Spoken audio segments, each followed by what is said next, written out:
बीरबल की खिचड़ी।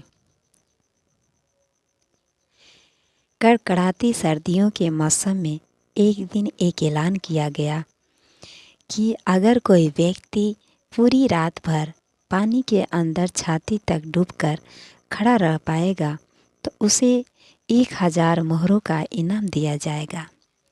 इस चुनौती को पार करना काफ़ी कठिन था, पर फिर भी एक गरीब ब्राह्मण अपनी बेटी के विवाह के लिए धन जोड़ने के खातिर तैयार हो गया।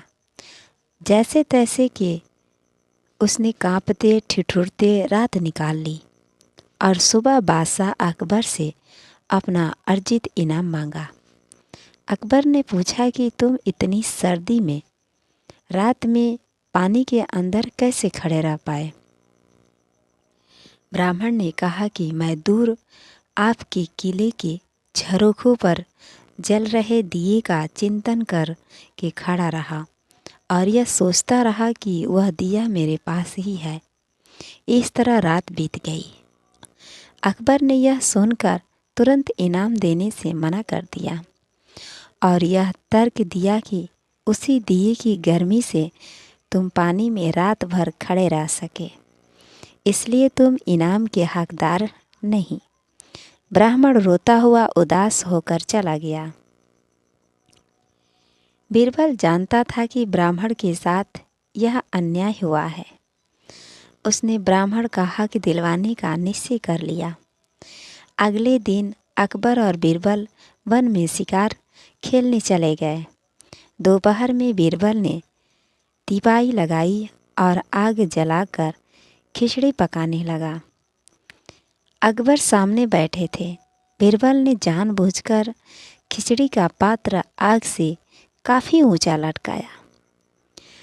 अकबर देखकर बोल पड़े कि अरे मूर्ख, इतनी ऊपर बंधी हांडी को तपन कैसे मिलेगी। हांडी को नीचे बांध, वरना खिचड़ी नहीं पकेगी। बीरबल ने कहा, पकेगी। पकेगी क्यों नहीं, खिचड़ी पकेगी, आप धैर्य रखें। इस तरह दोपहर से शाम हो गई और अकबर लाल पीले हो गए और गुस्से में बोले, बीरबल, तू मेरा मजाक उड़ा रहा है। तुझे समझ नहीं आता, इतनी दूर तक आँच नहीं पहुँचेगी।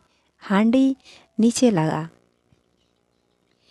तब बीरबल ने कहा कि अगर इतनी सी दूरी से अग्नि खिचड़ी नहीं पका सकती तो उस ब्राह्मण को आपके किले के झरोखे पर जल रहे दिए से ऊर्जा कैसे प्राप्त हुई होगी।